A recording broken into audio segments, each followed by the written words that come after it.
All right, guys, what's going on? Welcome back to Top Line. It's your boy Chris, and man, all right. So I'm a little late with this video, but I got to get it done. I don't really have my stats in front of me, man. The Toronto Raptors versus the LA Clippers. No Pirtle, no Pascal Siakam. So you kind of know they were fighting an uphill battle. Watching that game, man, I'm just gonna say it, man. That trade, as much as I hate to admit it, it made the Raptors a much, much better team. A much better team. I miss OG just like everybody else, and I think OG is he's him. You know what I'm saying? On both ends of the court. But what I think from an energy perspective, like like looking to really force the issue at any given time.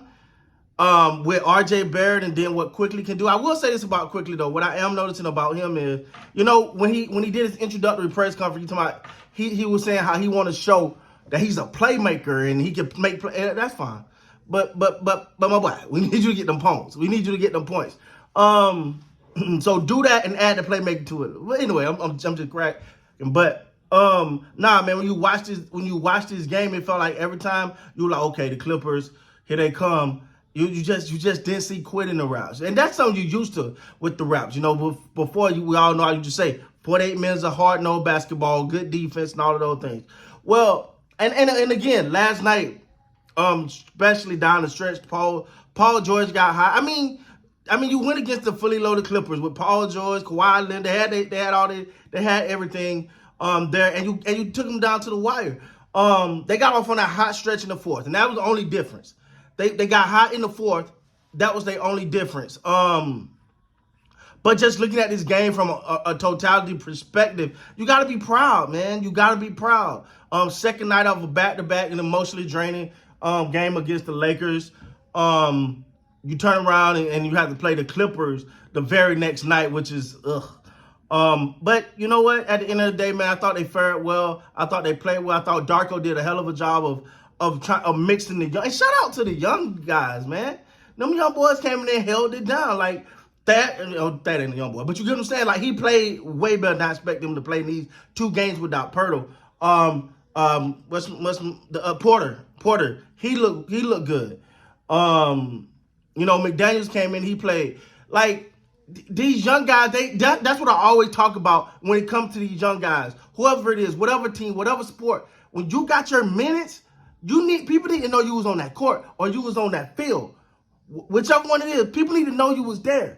With Pirtle out, it's giving some of these guys minutes, and I think these young guys are really taking. And now I think where the Raptors are winning at is you got a little bit more comfort in your depth. You got a little bit. You like, wait, hold on.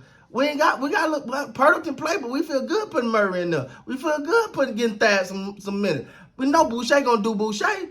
Hey, we feel good about that. Let's keep this thing going, man.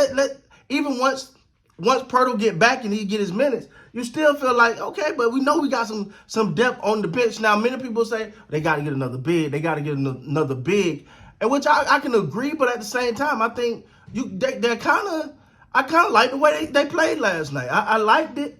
Of course, when you run into the MBs of the world and the Jokers of the world and some of those big boys in the middle, the cats, then that's where the disparity gonna really show itself. But for the most part, man, I don't think no Raptors watched that game and held their head. I really don't. I don't think nobody held. If you held your head on that, you just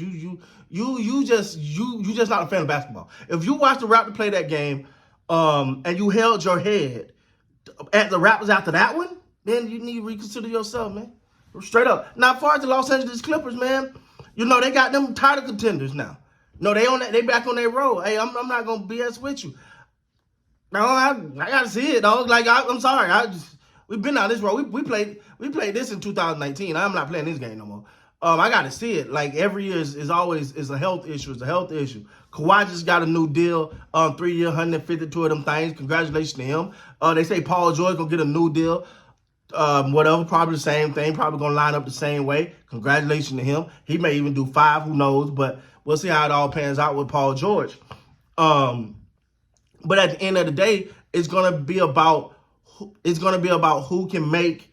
Can they stay healthy, right? Can they stay healthy to make a deep run in the playoffs? That's what it comes down for the Clippers. Last night, the Clippers was hitting on all cylinders. I mean, Paul George was knocking them down. Kawhi Leonard was getting to his spots.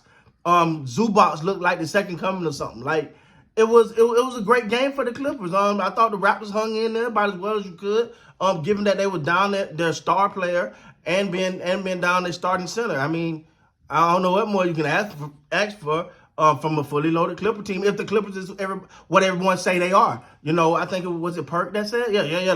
The team that the Nuggets got to worry about is the Clippers. That's the team there. Okay, anyway, yeah, that's what they say. I don't believe it, but and it's not that you don't believe in the Clippers. It's just, bro, fool me once, shame on me. Fool me 10 times, and then I just need to stop looking or paying attention, right? At the end of the day, I think the Raptors got something. I think had they had this roster at the start of the season, we'll be looking at a team that's probably 5th, 6th, maybe 7 in the rankings right now. But they did, and it's not because OG was bad. No. But I think this gives you more flexibility. It helps your bench because you got 2 players for the price of 1, right? You got 2 players that can be very offensive, and I think they bring a different. OG is a monster, right? Like, he'll dunk on anybody, but he's not gonna. It's not enough. It's not emotion. He'll do it. You'll react to it. And he's going back up the court. Where with quickly, you know what I'm saying. You got to skip the Lou my darlings, and you with RJ, you got a little. It's a little sense of. Hey, let's keep it real. RJ wear a lot of Canada pride on his shoulder. It means something to him, and that's that hit different. I see it. I don't know about nobody else. When I'm looking at RJ Barrett, I see a little different. I see a little that Canadian swag. It's a little bit of that. Yo, this is my hometown. I rooted for this team growing up. It's like I say when it comes to Michael Parsons and the Cowboys. It means something to him. He rides so hard for them because that was his childhood team. That's the team he watched and wanted to be on his whole life, and now he's there. Same thing with RJ Barrett. He watched the Raps. He wanted to be on that team his entire life. Even before, whatever changed over. But, that according to him, that's what he always wanted to be. Now that he's there, it means something to him. You know what I'm saying? So, I mean, I can't say nothing, but you got to be proud of the way the Raps are playing, how hard they're going, how they're putting everything on the line. And it just feel like they'll move it to a way, man. They'll move it to a way. But I thought they played very well, given that they had no Pascal last night. So with that being said, guys, please like, come subscribe to the channel. Hey, look, if you watch the channel, man, subscribe, man. Don't just watch and move on. Hit that subscribe button for your boy. With that being said, man, please like, come subscribe to the channel. Until next time, you gotta be great.